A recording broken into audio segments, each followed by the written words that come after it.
It's a tricky question. I don't mean to suggest there's an easy answer to your question, or if there is, I don't know it. But it seems to me that an awful lot of our whole system of kind of thought control, by that I mean education, you know, television, family life, all sorts of things, is sort of geared to supporting that kind of passivity.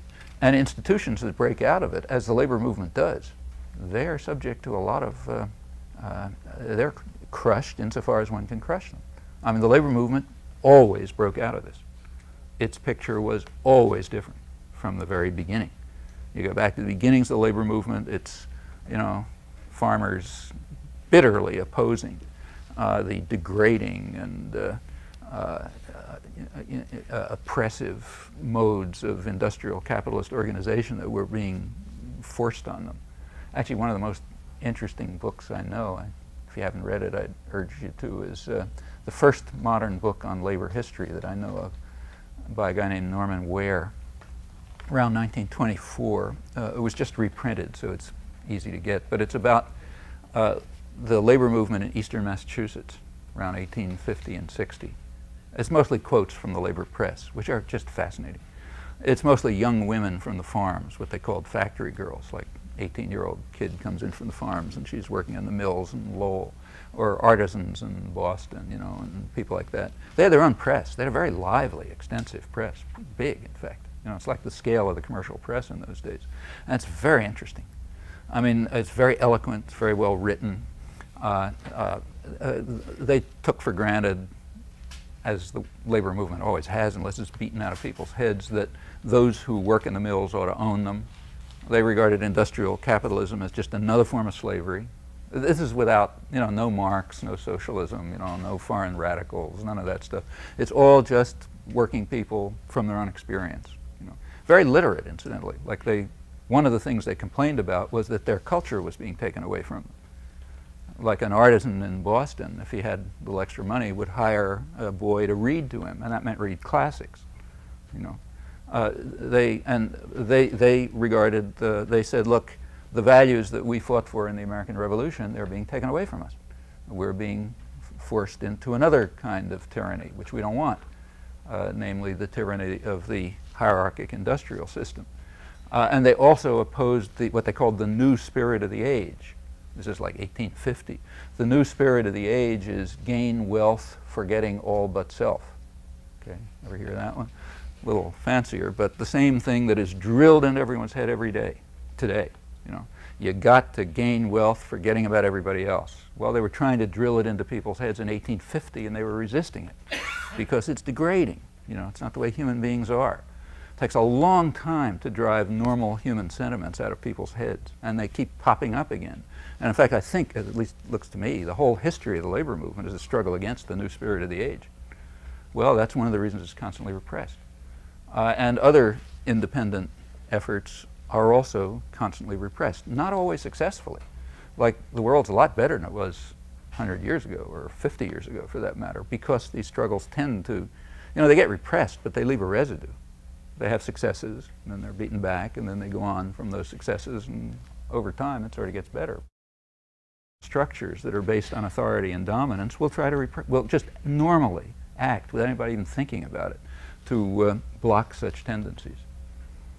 Now, sometimes they think about it, like in the manuals of the public relations industry. They think about it very hard, but you know, they're putting out billions of dollars a year to control the public mind. You better think about what you're doing. But most of the time, you don't think about it. You're just part of it. You know? Like, you don't think about the fact that when you go through school, you're being trained for obedience and passivity. But I think if you look back, you'll probably, at least if you're like my experience, will recognize that that happened.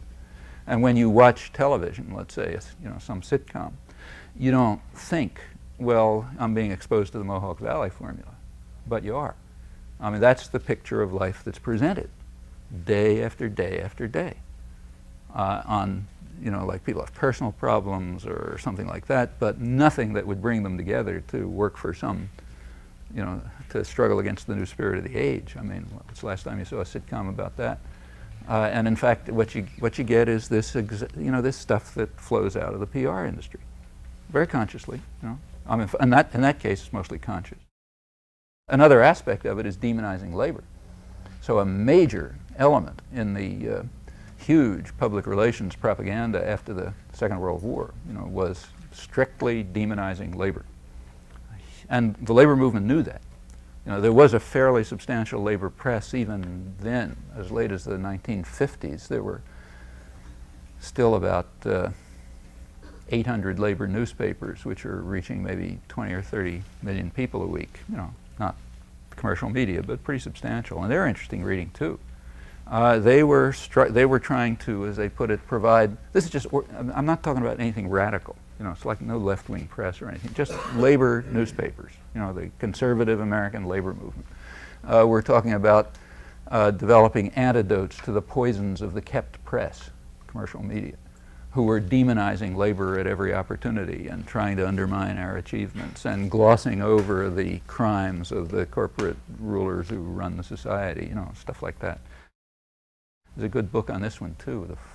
This just tells you something about American academic life.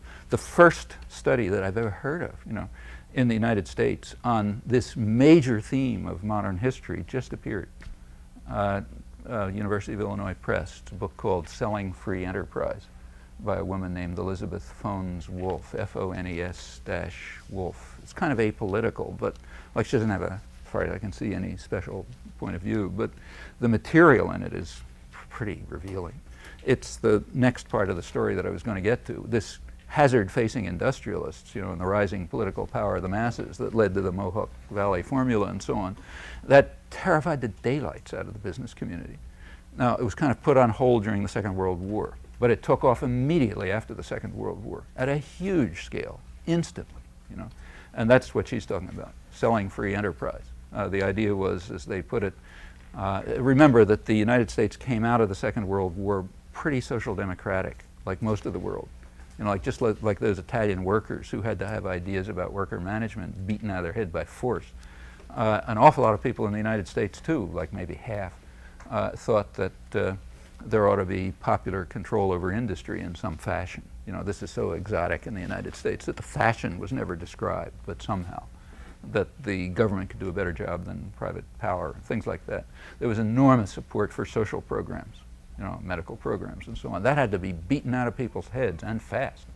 The leaders of the public relations industry, she quotes a lot of them, they said, look, we have 3 to 5 years to save our way of life. We have to fight and quickly win what they called the everlasting battle for the minds of men, and indoctrinate people with the capitalist story so fully that they can repeat it on every opportunity, and on like that. And they weren't kidding around.